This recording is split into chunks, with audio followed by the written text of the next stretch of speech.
Bismillahirrahmanirrahim. Assalamualaikum warahmatullahi wabarakatuh. Alhamdulillah wassalatu wassalamu ala nabiyyina Muhammadin sallallahu alaihi wa ala alihi wa ashabihi ajma'in, amma ba'd. Alhamdulillah, Bapak, Ibu-ibu jemaah Masjid Darussalam yang saya cintai karena Allah Subhanahu wa taala.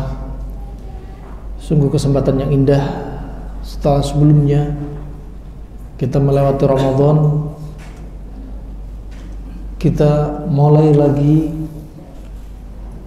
setelah keluarnya Ramadan untuk kita bisa tetap istiqamah dalam hal ketaatan kepada Allah Subhanahu wa taala, yang mana ketaatan kepada Allah Subhanahu wa taala juga butuh modal, diantaranya kesehatan kita. Tema kita pada malam hari ini adalah apakah benar sehat itu mahal? Selama ini digembar-gemborkan sehat itu mahal, padahal sebenarnya sehat itu sebenarnya mudah dan murah, nggak mahal. Ketika Anda yaitu berpikir atau punya mindset, Anda punya mindset sehat itu mahal, maka Anda akan selalu berpikir sehat itu mahal dan susah. Sebagaimana orang mereka tasaum, mereka orang-orang yang pesimis. Mereka menganggap bahwasanya sakit ini nggak akan sembuh-sembuh, bahwasanya kalau di musim pandemi kita pasti kena, bahwasanya kalau sudah sakit seperti ini biasanya merembet kemana-mana. Jadi orang yang optimis, tafaul, selalu berharap kepada Allah Subhanahu wa taala kebaikan, kesembuhan.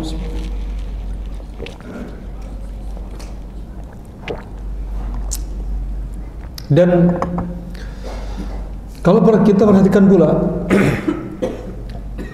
Allah Subhanahu wa taala dalam firman-Nya, laqad kana lakum fi rasulillahi uswatun hasanah liman kana yarjullaha wal yawmal akhir. Sungguh pada diri Rasulullah itu ada uswah hasanah, contoh yang baik. Bagi siapa? Bagi mereka yang mengharap perjumpaan dengan Allah dan mereka mengharap hari akhir. Maka kalau kita lihat contoh pada diri Rasulullah, sebenarnya bukan hanya contoh dari sisi agama, bukan hanya contoh dari sisi Rasulullah mengajarkan kepada kita syariat ini, tapi coba Anda tadabburi dari sisi urusan dunianya Nabi SAW. Bagaimana tidurnya Nabi, bagaimana makannya Nabi, bagaimana aktivitasnya Nabi, dari bangun tidur sampai tidur kembali, bagaimana tadabbur dari pakaian yang Nabi pilih, ya, bagaimana tadabbur dari tempat tinggal Nabi SAW, apa makanan yang Nabi sukai, apa makanan yang Nabi tidak sukai. Walaupun asal hukumnya dunia, tetapi kalau kita mencintai apa yang disukai Nabi SAW, akan menjadi nilai khusus di sisi Allah Subhanahu wa taala. Fa ini rahimakumullah jami'an, Nabi SAW bersabda, "Inna hadzal din yusr, wa la yushadad din ahadun illa ghalabah." Sesungguhnya agama ini mudah. Barang siapa yang mempersulit urusan agama ini, maka dia sendiri akan kalah. Agama mudah, ya, apa yang diajarkan Allah dan Rasulnya ada di dalam syariat-syariatnya. Contoh, ketika Anda sholat, sallu kama ra'aitumuni usalli, sholatlah Anda sebagaimana Anda melihat aku sholat. Nah, lihat sholatnya Nabi. Sholat yang diajarkan Nabi itu mudah. Maka jangan sholat yang diajarkan Nabi ditambah-tambahi, diperberat, Kalau sholat harus ada ritual ini dan itu sebelum sholat. Ya, niatnya harus ada niat khusus. Ya, padahal mudah. Niat itu cukup dalam hati. Dan Nabi SAW tidak mengajarkan niat dengan menjaharkan niat, melafadzkan niat. Seandainya Nabi melafadzkan niat dengan jelas, niscaya orang yang pertama kali mengamalkannya adalah Abu Bakar As-Siddiq, yang dijuluki As-Siddiq. Ketika manusia mendustakan, dia adalah orang yang pertama kali membenarkan. Ketika Isra Mi'raj, orang pada nggak percaya, Abu Bakar orang yang pertama kali membenarkan.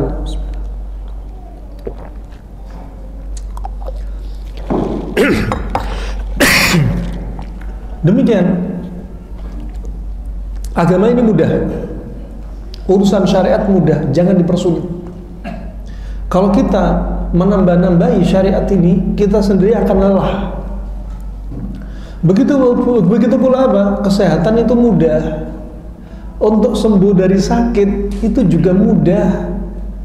Anda biar sehat, tetap sehat, sebenarnya mudah. Anda yang sakit biar cepat sehat, sebenarnya mudah. Anda yang sakit, Anda yang sehat kemudian gampang sakit, kita bisa tahu caranya dengan mudah. Oh, si fulan kebiasaannya makan ini, padahal kondisi tubuhnya seperti ini. Oh, si fulan sakit mah, suka makan yang sifatnya panas-panas, suka cabai, ya, masih suka minum jahe, suka nasinya panas-panas, suka kambing, sedangkan lambung dia panas. Terus kesukaan dia dirutini terus. Akhirnya dia tahu, oh kenapa si fulan sakit, sehat, gampang sakit. Ya, sebenarnya sebelumnya sehat. Kenapa gampang sakit? Karena dia menjerumuskan diri dia pada penyakit. Dan contohnya banyak sekali. Begitu pula si fulan sakit nggak sembuh-sembuh. Sebenarnya mudah, kita bisa mudah tahu kenapa dia nggak sembuh-sembuh. Ya, kenapa demikian? Nah, karena kalau sudah Anda tahu konsepnya, semua jadi mudah. Fa rahman wa rahmukumullah jami'an. Terkait sehat dan sakit, 4 hal yang harus kita perhatikan. Pertama, lihat orang yang sakit. Lihat orang yang sakit, al-marid, yaitu si sakit. Lihat kondisi tubuh dia, ya. Kemudian lihat kebiasaan dia, kebiasaan makan, kebiasaan tidurnya, dia tinggal di mana, ya, dia berada di musim apa. Nah, kemudian yang kedua, hal yang kedua atau perkara yang kedua adalah al-marad, lihat penyakitnya. Penyakitnya dia apa? Si sakit dilihat, kemudian lihat penyakit. Penyakitnya apa? Nah, setelah itu baru kita lihat, yaitu apa? Ad-dawa, lihat obatnya. Obat yang cocok untuk dia apa? Setelah tahu si sakit, penyakitnya, baru ditentukan obatnya. Baru ditentukan obatnya. Nah, dan obat di sini nggak harus minum. Termasuk obat adalah terapi-terapi. Termasuk obat adalah termasuk juga diantaranya herbal-herbalan. Mau obat kimia, mau menjauhi pantangan, ya, atau melakukan terapi puasa misalnya, ini juga termasuk obat. Obat itu umum, ya. Dan kemudian yang keempat adalah lihat hal yang keempat, asyafi. Asyafi adalah siapa? Allah Subhanahu wa taala. Makanya Nabi Ibrahim sebagaimana disebutkan Allah dalam firman-Nya, wa idza maridtu fahuwa yashfin. Kalau aku sakit, dialah Allah yang menyembuhkanku. Oh, ini penting. Dialah Allah yang menyembuhkanku. Ini keyakinan. Pertama, lihat dari si sakit. Kembali ke poin pertama, lihat si sakit. Apakah si sakit ini, ya, mengkonsumsi satu makanan khusus misalnya. Kemudian lihat si sakit dari sisi rohnya dia, hatinya dia.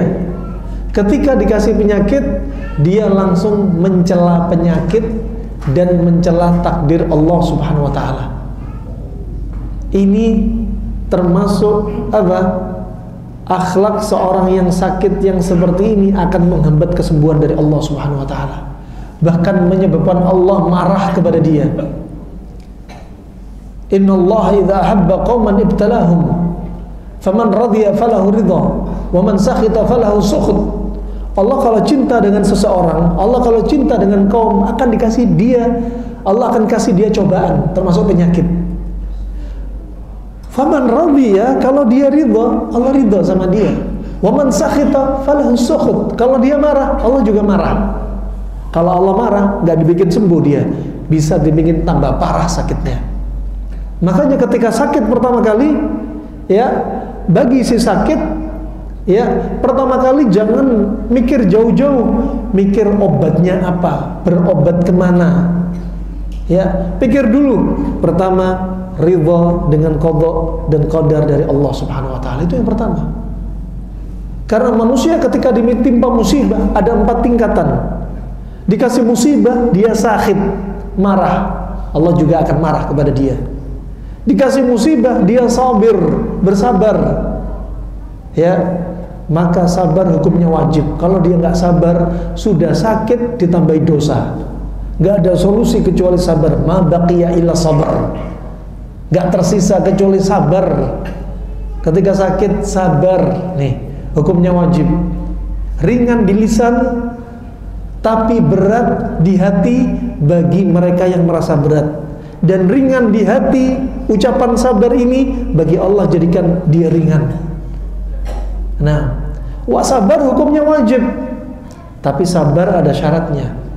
Sabar nggak dikatakan sabar kecuali apa? Kalau dia sabar ketika awal terkena musibah. Ya, sebagaimana ada seorang wanita ketika ada di pemakaman, ketika putra dia meninggal, dia nangis terisak-isak tangisannya. Kemudian Nabi datang kepada dia, isbiri, sabar kamu. Dan wanita ini mengatakan, kamu nggak tahu perasaannya bagaimana wanita ditinggal anak tersayangnya. Nggak tahu kalau yang nasihati sabar itu adalah Nabi. Setelah tahu yang nasihati adalah Nabi, kemudian wanita ini minta maaf kepada Nabi SAW, dan Nabi bersabda, innamas sabru inda sadamatil ula. Sabar itu ketika awal kena musibah, itu baru hakikatnya sabar. Kalau sabar 3 minggu kemudian, sebulan kemudian, ini namanya sabar kepepet, ya. Sabar ketika dikasih musibah langsung innalillahi wa inna ilaihi rajiun, Allahumma ajirni fi musibati wa akhlif li khairan minha, qaddarallahu wa ma syafa'al, atau qaddarullahi wa ma syafa'al. Ya, alhamdulillah ala kulli halin. Oh, ini sabar. Nah, bukan marah-marah dulu sabarnya nanti, bukan. Wah, ini sabar hukumnya wajib. Kalau dikasih musibah nggak sabar, ya sudah hilang dari apa yang dia cintai, plus dosa dia nggak dihapus, jadi tambah dosa. Kemudian derajat manusia yang ketiga, ketika dikasih musibah dia apa? Radin, ridha. Ulama khilaf hukumnya ridha ketika dapat musibah, apakah wajib, apakah sunnah. Adapun Ibnu Rajab Al-Hambali mengatakan dia sunnah. Dan derajat yang paling tinggi ketika dia dikasih musibah, dia syakir, bersyukur. Dikasih musibah dari Allah, seolah-olah dia dapat hadiah dari Allah Subhanahu wa taala. Ini derajat manusia yang paling tinggi. Dan ingat, ketika Anda dicoba oleh Allah dengan penyakit, yang pertama kali usahakan jangan pikir siapa dulu dokternya, siapa dulu tabibnya, siapa dulu terapisnya, mau diterapi apa, mau diobati di mana. Ya, pikir dulu, alhamdulillah ala kulli halin. Ya, ana sabir insyaallah, saya sabar insyaallah. Itu sudah obat. Dan ingat, Allah Subhanahu wa ta'ala memberikan penyakit kepada seseorang, Allah juga jadikan kesembuhan. Sebagaimana Nabi telah bersabda, ma anzalallahu da'an illa anzalalahu syifaan, alimahu man alima wa jahilahu man jahila. Allah nggak akan turunkan penyakit kecuali Allah turunkan obat. Taulah orang yang tahu. Makanya kalau tahu penyakitnya, tahu obatnya, jadinya apa? Sehat itu mudah, murah, nggak mahal. Yang mahal itu apa? Hidayah dari Allah, istiqamah di atas ketaatan kepada Allah, dan jannahnya Allah, surganya Allah. Ini yang mahal. Sehat nggak mahal. Ya, sehat mahal bagi siapa? Bagi mereka yang nggak tahu, nggak Allah singkap kepada mereka bagaimana caranya sehat. Jadinya terasa mahal. Ketika sakit berobat ke sana kemari, ngeluarin biaya banyak, ngeluarin tenaga banyak, nyita waktu dan sebagainya, mahal. Nah, tapi kalau Anda tahu caranya, bakal jadi murah. Rahimakumullah jami'an. Demikian. Kemudian dalam hadis yang lainnya, Nabi SAW bersabda, wa idza wufiqa dawa'ud da bara'a biidznillah. Kalau sudah obat cocok dengan penyakit, akan sembuh dengan izin Allah Subhanahu wa taala. Fa ulama menyebutkan jalurnya kesembuhan dari Allah itu ada dua jalur. Ada manusia yang dikasih penyakit, dia disembuhkan oleh Allah Subhanahu wa taala dengan jalur apa? Disembuhkan oleh Allah dengan jalur mutlak, tanpa ngambil sebab, tanpa berobat, tanpa pergi kemanapun, sakit kemudian Allah sembuhkan, padahal nggak berobat. Jalur yang kedua, Allah sembuhkan si sakit ini melalui apa? Usaha dia untuk berobat sampai obat itu cocok dengan penyakitnya, baru Allah jadikan kesembuhan. Ini jalur. Makanya Nabi sebutkan, wa idza wufiqa dawa'ud da bara'a biidznillah. Kalau sudah obat cocok sama penyakit, sembuh dengan izin Allah. Ini berarti kesembuhan yang perlu ngambil sebab. Apakah kita ngambil sebab apa enggak ketika sakit? Asalnya ngambil sebab. Karena kita nggak tahu kita sakit disembuhin oleh Allah tanpa sebab apa enggak, atau kita sakit harus ngambil sebab. Makanya asalnya ngambil sebab. Sebagaimana orang-orang Badu datang kepada Nabi SAW, hal natadawaw, ya, hal natadawa, apakah kami berobat ya Rasulullah? Kemudian kata Rasulullah, tadawaw ya ibadallah, berobatlah kalian wahai hamba-hamba Allah. Maka kita dianjurin berobat. Nah, dianjurin berobat. Dari sini ada rahasia. Kalau obat cocok dengan penyakit, penyakit di sini penyakitnya yang nyangkol, yang nempel pada dia, juga tubuh orang yang sakit. Kalau cocok dengan obat, jika perkara yang pertama, unsur kedua, yang pertama adalah al-marid, orang yang sakit, yang kedua adalah al-marad, penyakitnya. Kalau orang yang sakit dan si penyakitnya cocok dengan unsur yang ketiga apa? Yaitu obat. Kalau sudah cocok, ini semua cocok, kemudian apa? Bara'a biidznillah, atas izin Allah, Allah sebagai asyafi, Allah akan menjadikan kesembuhan bagi dia. Berarti di sini untuk sembuh Anda perlu ambil sebab. Itu hukum asalnya. Untuk sembuh Anda harus mencari sebab yang cocok. Makanya sebab itu ada sebab syar'i dan kauni, ada yang kauni dan syar'i jadi satu. Ya, contoh sebab kauni. Ya, contoh sebab kauni. Ketika ada orang demam, dikompres. Ini sebab kauni, masuk akal. Ketika ada orang sakit lapar, obatnya makan. Ketika ada orang haus, obatnya minum. Ini sebab kauni dan ilmiah, masuk akal. Ya, ilmiah dan masuk akal. Kemudian sebab syar'i. Contoh sebab syar'i, contohnya apa? Ruqyah. Itu sebab syar'i. Ada yang sebabnya syar'i dan kauni jadi satu. Contoh ketika Nabi disengat kalajengking, ketika sedang sholat, kemudian Nabi keluar dari sholatnya, ya, untuk maslahat. Kenapa? Kalau Nabi melanjutkan sholatnya, khawatir sholatnya tidak khusyuk karena rasa sakitnya. Kedua, kalau Nabi banyak gerakan sholat setelah disengat kalajengking, racunnya akan semakin menyebar kemana-mana. Nabi keluar dari sholat. Kemudian Nabi mengambil sebab kauni. yaitu apa? Nabi minta kepada sahabat air dan garam, air dingin dan garam. Air dingin untuk mendinginkan racun dari racun kalajengking. Kalajengking di Arab kecil-kecil, tapi racunnya sangat dahsyat. Dan disebutkan bahkan kalajengking yang warna hijau, hijau bening, hijau muda, kecil tapi sengatannya sangat berbahaya racunnya. Wah, air dingin untuk mendinginkan racun yang sifatnya panas. Garam untuk apa? Untuk menarik serum protein racun yang sifatnya seperti air yang masuk dalam tubuh, diikat dengan garam. Padahal Nabi nggak belajar ilmu kimia. Nah, kemudian sebab syar'inya apa?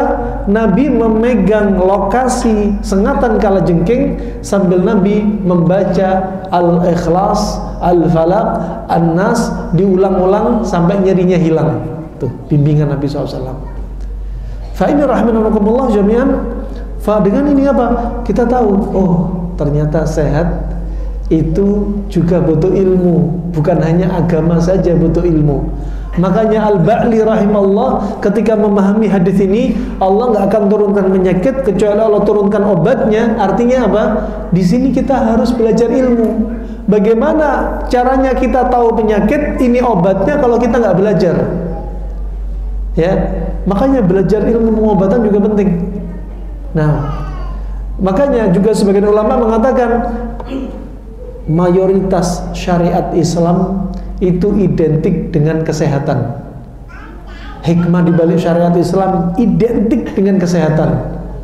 Antum sholat, waktu sholat antum itu punya makna dari sisi kesehatan. Dari sholat qiyamul lail, sholat subuh, sholat duha, sholat isyraq, sholat duha, sholat duhur, sholat asar, sholat maghrib, sholat isya. Ternyata tubuh kita reaksinya beda-beda. Ketika sholat isya, karena pembahasannya panjang, nggak mungkin kita bahas sekarang. Contoh saja sholat isya. Ternyata tubuh kita ketika sholat isya adzan berkumandang, kita masuk spektrum warna hitam.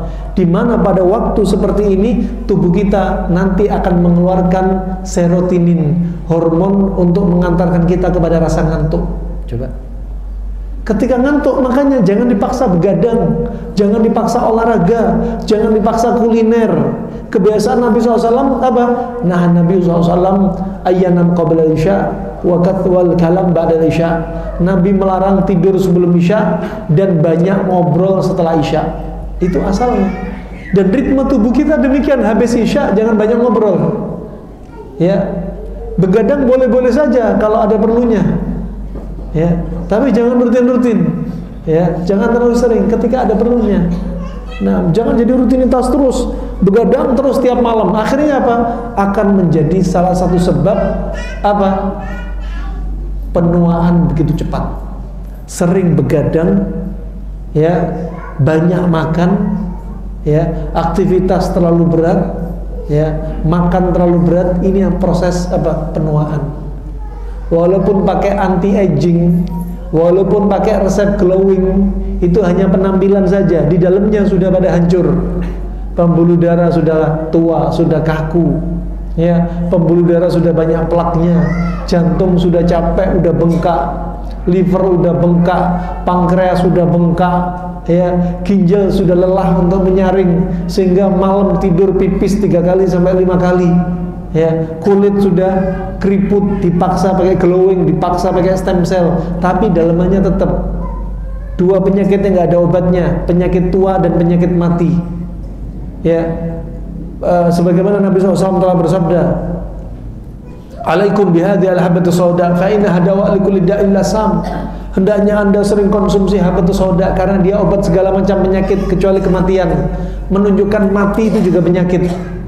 Dalam riwayat yang lainnya, illal haram, kecuali al-haram. Al-haram yaitu penuaan. Tua itu juga penyakit, dan dua ini nggak ada obatnya. Adapun yang lainnya, mau kasus penyakit medis, non medis, semua ada obatnya. Orang kena ain diajarkan ada obatnya. Orang kena sihir ada obatnya. Orang kesurupan ada obatnya. Begitu pula kasus medis, HIV, pasti ada obatnya. Hepatitis B pasti ada obatnya. Jangan pernah bilang HIV nggak ada obatnya. Islam nggak mengajarkan demikian. Jangan bilang dia penyakit kutukan, nggak ada obatnya. Allah turunkan penyakit, pasti Allah turunkan obat. Ini rahmatullah jami'an. Maka apa? Untuk tahu obat ini cocok dengan penyakit, butuh apa? Belajar. Sehingga antum bisa mengatakan, oh insya Allah gampang, ini penyakit mudah. Jangan menganggap di awal itu semuanya perkara susah. Akhirnya susah beneran. Lihat Nabi SAW kebiasaannya kalau ada orang sakit, Nabi, apa yang diucapkan Nabi? Kadang Nabi memegang dadanya, Nabi berkata, labas, tahurun insyaallah. Tidak apa-apa, ntar lagi sembuh insyaallah. Itu sudah tafaul. Orang ditengok, ya orang sakit dijenguk. Apalagi dia mengucapkan seperti ucapan yang Nabi sampaikan seperti ini, ntar lagi sembuh insyaallah. Apa? Itu sudah mulai pengobatan. Setelah dikasih penyakit, dia ridho, sabar, bersyukur. Kedua, dia apa? Tafaul, berharap kesembuhan. Itu sudah obat. Apalagi lihat dokternya, terapisnya, para pengobatnya datang kepada si pasien, ya, atau nengok di rumahnya si pasien sambil tebar senyuman. Itu sudah obat. Lah kalau datang ke klinik, ke rumah sakit, ke tempat terapis, ke tempatnya para pengobat, didatengin yang ngobati mukanya sudah suram. Abu Sangkom Toriro. Ini ibu sakit kanker. Hitungan 3 bulan ibu mati sebentar lagi. Nah, jadi tulis wasiat segera. Bilang ke bapak kalau mau cari istri lain silahkan. Lu tambah cepat mati nih ibu-ibu ini lagi. Sudah ditakuti mati, sudah dibilang suaminya suruh nyari wanita lain. Waduh, tambah sakit, sudah jatuh ketimpa tangga. Nasallahu ya. Ya, hibur dia. Apa? Hibur dengan apa? Dengan sesuatu yang baik. Namanya tasliyah. Tasliyah. Lihat Aisyah radhiyallahu anha ketika mendapati ada keluarga yang ditinggal wafat oleh familinya, Aisyah membuatkan apa? Membuatkan talbinah, tepung gandum. Karena keluarga yang ditinggal oleh familinya yang wafat, mereka itu sedih, dan sedih sifatnya panas, didinginkan dengan gandum. Nah, antum juga demikian. Kalau nengok orang sakit, jangan terlalu banyak bawa biskuit. Ya, orang sakit dibawain rujak buah. Orang sakit dibawain broto wali. Ya. Orang sakit nanti dulu, belum apa-apa sudah bawa obat. Tegakkan dulu diagnosa. Kasih up dulu harapan dia untuk sembuh. Ya. La taqnatu min rahmatillah. Jangan putus asa dari rahmat Allah. Termasuk rahmat Allah adalah kesembuhan. Ketika Anda sakit dan Anda putus asa, itu juga termasuk penghambat turunnya kesembuhan dari Allah. Sakit langsung marah, mencela takdir, mencela penyakit. Ya, sakit semua dokter para pengobatnya ya dicela, dimaki, nggak bisa ngobatin dia. Ya, ketika sakit juga demikian, putus asa. Dan putus asa itu ciri khas orang Yahudi. Nabi SAW nggak mengajarkan untuk kita putus asa. Kita punya Allah. Antum punya masalah, kita punya Allah untuk menyelesaikan. Nggak perlu banyak curhat. Antum punya penyakit, Allah yang menciptakan penyakit, Allah yang menurunkan obatnya. Bagaimana cara tahu obatnya? Berobat kepada ahlinya. Ya, makanya Nabi SAW bersabda, "Man tatabbaba wa lam yu'lam minhu at-tib qabla dzalik fa huwa dhamin." Barang siapa ya dia ini apa?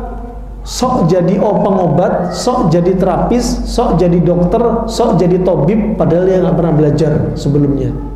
Ngobatin orang, kalau ada malpraktek, nih yang sok ini harus menjamin malprakteknya. Ya, begitu pula Allah telah berfirman, Innallaha ya ya'murukum an tu'addul amanati ila ahliha. Sesungguhnya Allah Subhanahu wa taala memerintah kepada Anda untuk apa? Menyerahkan amanat kepada ahlinya. Menyerahkan amanat kepada ahlinya. Ketika ada orang sakit, amanah yang layak itu diberikan kepada siapa? Ya, ahlinya untuk mengobati orang sakit siapa? yaitu para pengobat. Ya, para pengobat apa? Termasuk bukan hanya dokter, termasuk para terapis, termasuk herbalis, termasuk akupunkturis, termasuk ahli bekam, termasuk ahli fasdu, termasuk ahli biomekanik, ya, termasuk ahli pengobatan dengan gerakan dan sebagainya. Selama dia ahli dan teruji coba, silakan kita saran pada ahlinya. Ya, ahlinya banyak. Tidak mungkin satu orang punya keahlian lengkap sempurna, gak mungkin. Ya, kenapa? Karena masing-masing orang yang punya keahlian pasti ada yang lebih ahli. Pasti ada yang lebih ahli. Makanya tidak ada ceritanya orang atau dokter atau terapis siapapun yang dia termasuk menguasai semua ilmu pengobatan. Tidak mungkin. Pasti saling apa? Saling melengkapi. Pasti saling melengkapi. Fa ini termasuk apa? Sunnatullah. Menunjukkan apa? Karena nggak ada yang sempurna.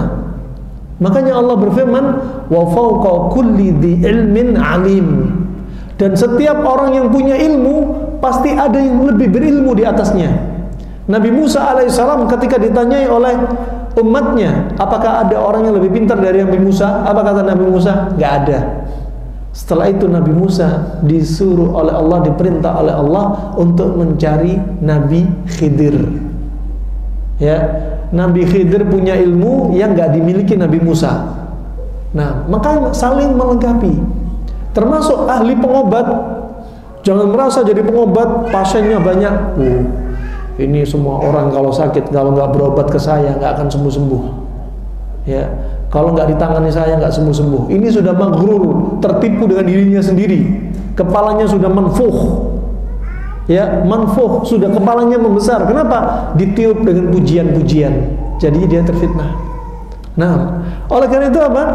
Setiap orang yang berilmu, bukan hanya ilmu agama, termasuk ilmu dunia. Walaupun dunia pengobatan ada orang yang jago, ahli pengobatan ini dan itu, jangan merasa dia paling jago. Akan ada yang lebih jago daripada dia. Ini rahimahumullah jami'an. Maka kalau kita perhatikan, kalau obat sudah cocok dengan penyakit, poin 1, poin 2, al-marid, orang yang sakit, al-marad, penyakitnya cocok dengan ad-dawa, obatnya. Tak lupa dengan yang keempat, Allah akan jadikan kesembuhan. Allah asy-syafi, Allah al-alim, Allah al-khabir, Allah al-khaliq, ya, Allah ar-rahman, Allah ar-rahim, Allah asy-syafi, Allah maha penyembuh, Allah al-alim, Allah al-khabir. Allah tahu isi daleman kita, Allah tahu postur tubuh kita, Allah tahu pembuluh darah kita, Allah tahu penyakit kita. Ya, Allah maha penyayang, Allah maha pengasih. Allah turunkan penyakit, Allah turunkan obat. Gak dibiarkan oleh Allah diturunkan penyakit, kemudian kita gak diciptakan obat. Enggak. Tapi Allah jadikan obat dan penyakit menunjukkan apa? Rahman dan rahimnya Allah subhanahu wa ta'ala. Allah tahu. Makanya kalau sudah obat cocok sama penyakit, akan sembuh dengan izin Allah. Kalau ada orang gak sembuh-sembuh dari penyakit, tanda tanya. Berarti diagnosa yang ditegakkan gak tepat. Ada diagnos, ada different diagnos. Ada diagnosa banding. Ya, yang harus dipelajari. Setelah itu baru ditentukan penyakitnya apa. Setelah ketemu penyakitnya apa, baru ditentukan obat. Kalau diagnosa ditegakkan, tahu penyakitnya, tahu kondisi orang yang sakit, baru ditentukan obat. Kalau sudah penyakit cocok sama obat, akan sembuh dengan izin Allah. Kalau nggak cocok, berarti yang difahami di sini ini yang menyebabkan nggak sembuh-sembuh. Contoh sangat simpel, ya, kasus pandemi COVID nggak usah jauh-jauh. Kasus yang kita banyak nggak tahu, padahal ahlul Islam, para ulama sebenarnya ada wasiat-wasiat kalau kita menghadapi wabah. Nabi sudah mengajarkan. Ya, idza sami'tum bihi bi ardin. Ya, kalau kalian mendengar satu daerah kena wabah, fala tadkhulu fi, kalian jangan masuk. Wa idza waqa'tum wa antum fi, kalau di situ terjadi wabah dan antum di dalamnya, jangan keluar. Ini sudah bimbingan Nabi. Kemudian Nabi juga menyebutkan, ya, la yuridanna mumridun an musih, jangan campur orang sakit sama orang sehat. Ini isolasi sudah diajarkan Nabi. Orang sehat jangan campur orang sakit. Adapun berikutnya hadis yang ajib sesuai dengan apa yang dikatakan para dokter zaman sekarang, ya, jaga jarak kalau bicara 1-2 meter. Ada hadis walaupun lemah tapi maknanya benar. Ya. Lemah hadisnya, sanadnya lemah tapi maknanya benar. Kenapa? Di masa silam penyakit kusta penularannya juga lewat droplet, sebagaimana Covid lewat droplet. Lafaz hadisnya apa? Kallimil majnun wa bainaka wa bainahu kidu rumhin. Kalau kalian bicara dengan orang yang kena lepra, hendaknya bicara dari jarak 1 busur panah atau 2 busur panah. Katakan 1 meter, 2 meter. Coba, ajib. Nah, sudah ada sebenarnya. Seperti hadis-hadis Nabi SAW, perlu kita tadabburi. Ketika beliau bersabda, alaikum bihadzal ud al-hindi, kita praktekkan di musim pandemi. Fa inna fihi sab'a ashfiyah, karena pada kustul hindi, kayu India ini ada 7 macam pengobatan. Ada kustul hindi, ada kustul bahri. Kustul hindi warnanya lebih gelap, kustul bahri warnanya lebih cerah. Kustul hindi sifatnya panas keringnya lebih kuat dibanding kustul bahri, panas keringnya lebih ringan. Dan subhanallah, Nabi sebutkan pada kayu India ini ada 7 pengobatan penyakit. Minha, dalam riwayat Bukhari dan Muslim, minha, 1 dari 7 ini adalah datul janbi. Disebutkan oleh Al-Hafidh Ibn Hajar dan Ibnu Qayyim rahimahullah, datul janbi ini adalah termasuk apa? Yaitu termasuk semacam infeksi pada pleura atau pleuritis, infeksi selaput paru-paru. Disebutkan riwayat Imam Bukhari menyendiri, penyakit yang kedua dari 7 ini adalah yaitu al-udrah. Ulama menyebutkan, menafsirkan al-udrah adalah semacam penyakit di tenggorokan. Seperti apa? Tonsilitis, seperti faringitis. Infeksi pada tenggorokan, pakai kustul hindi, kayu India. Nah, adapun 5 penyakit lainnya, silakan Anda cari sendiri untuk mencocokkan sifat ini. Dan kustul hindi panas kering. Orang yang kena Covid rata-rata sifatnya dingin lembab. Kalau sudah penyakit dan orangnya, tubuhnya cocok dengan obatnya, ini sudah cocok sebagai penetral, bara'a bi'idnillah, akan sembuh dengan izin Allah. Ya, orang dulu nggak bilang apa? Nggak bilang ini virus bakteri jamur, virus perlu dikasih antiviral, jamur perlu dikasih antifungal, bakteri perlu dikasih antibiotik. Nggak bilang gitu. Tapi bilangnya apa? Tubuh kalau dingin lembab disukai dengan patogen-patogen luar, ya, dia suka dingin lembab, maka yang dihancurkan adalah media dingin lembab. Tubuh antum dingin lembab, maka tubuh antum dikasih panas kering, biar dingin lembab dikasih panas kering, jadinya netral. Kalau sudah netral, virus-virus nggak suka, bakteri nggak suka, imma dia mati, imma dia pergi. Nah, fa ini rahmatullah. Apalagi disebutkan ahli laborat, Covid ternyata ketika masuk dalam tubuh berkolaborasi dengan bakteri. Kok ada orang kena Covid sehari langsung meninggal? Ah, itu hoax. Enggak hoax, bener, memang ada. Tetangga kami di Jawa Timur, ya, kena Covid langsung meninggal. Apa yang perlu Anda tadabburi? Yang perlu Anda tadabburi dingin lembab pada diri dia. Ketika dingin lembab tubuhnya ekstrem, maka saat itu bakteri dan virus cepat sekali nyebar di seluruh tubuhnya, menguasai seluruh tubuhnya. Ditambahi satu lagi yang paling membahayakan, psikis, takut berlebihan. Sudah tubuhnya dingin lembab, imunnya jadi kena, ya, ditambahi panik berlebihan, sudah seperti jantung ketimpa tangga. Disebutkan ahli laborat juga, virus untuk menyerang tubuh itu perlu melewati 3 benteng kita. Kalau dia menyerang tubuh kita, tetapi antibodi kita kuat, dengan izin Allah dia bisa diusir. Kalau lagi lemah, akan melewati benteng kedua, namanya yaitu MHC, protein MHC kelas 1, nggak tahu ya, itu bahasanya ahli laborat yang tahu, paham. Alhasil kalau yang lemah dia akan lewat protein MHC kelas 1 ini. Tujuannya apa? Untuk meracuni dinding-dinding sel virus dan bakteri, mau masuk diracuni. Dan benteng 1 kalah, benteng 2 kalah, baru masuk benteng ketiga. Di tubuh kita punya interferon. Tujuannya interferon menghambat pertumbuhan mereka, virus dan bakteri.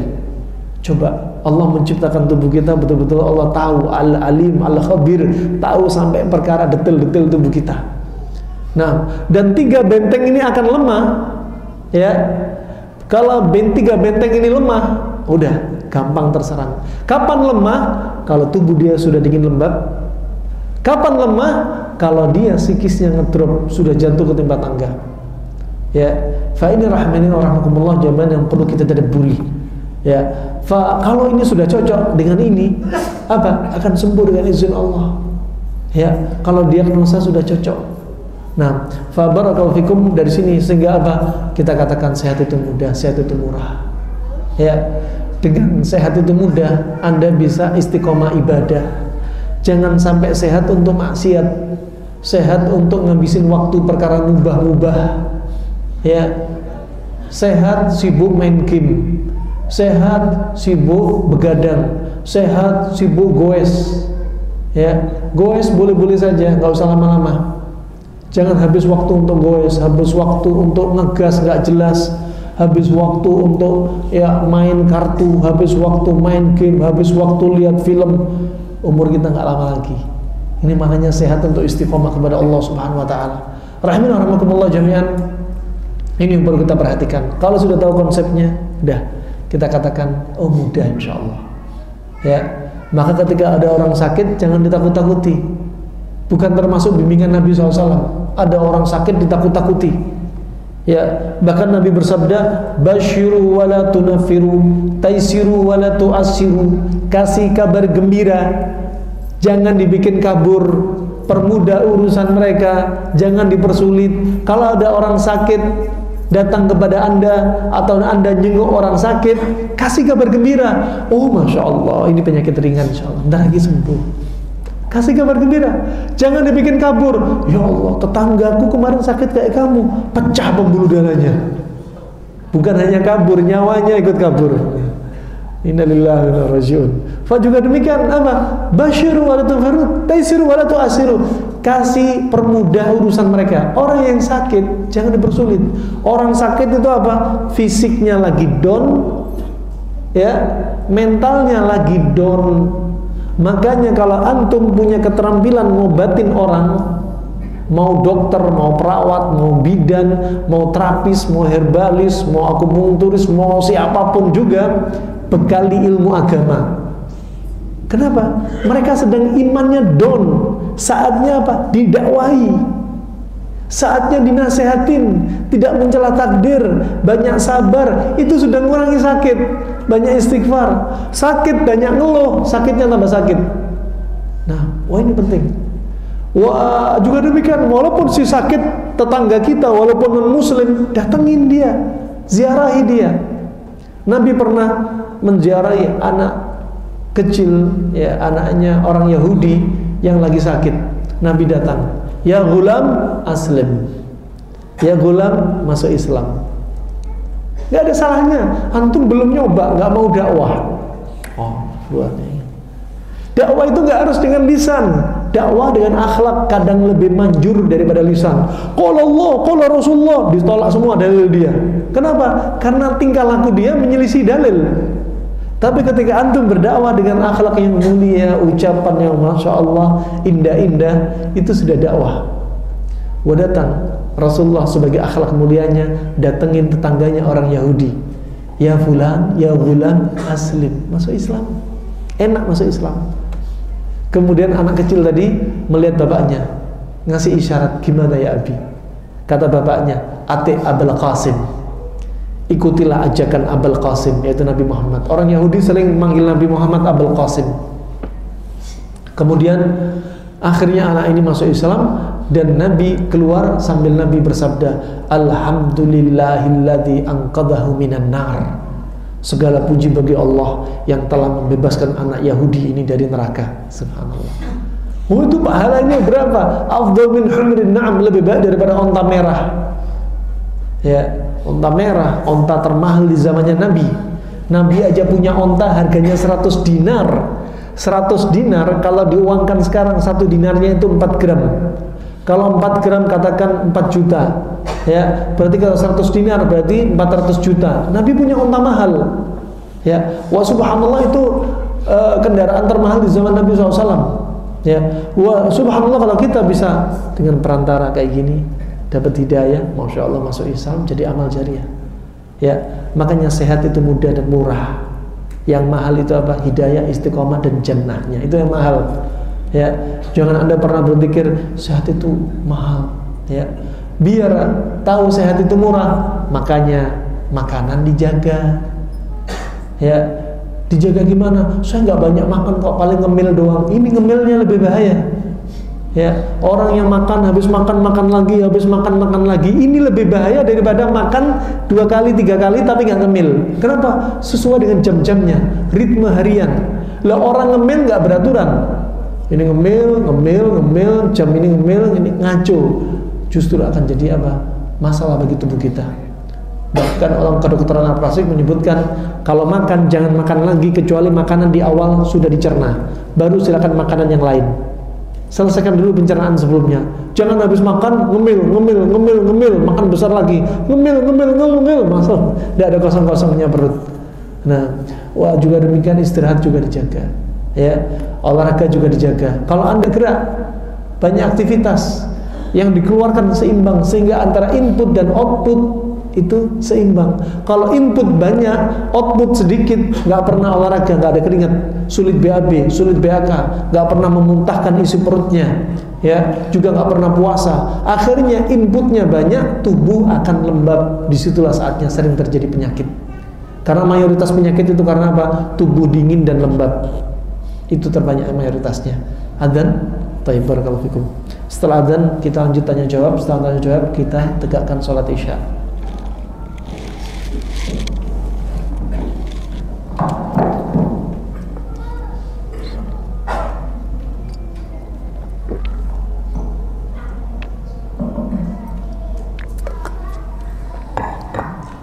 Allah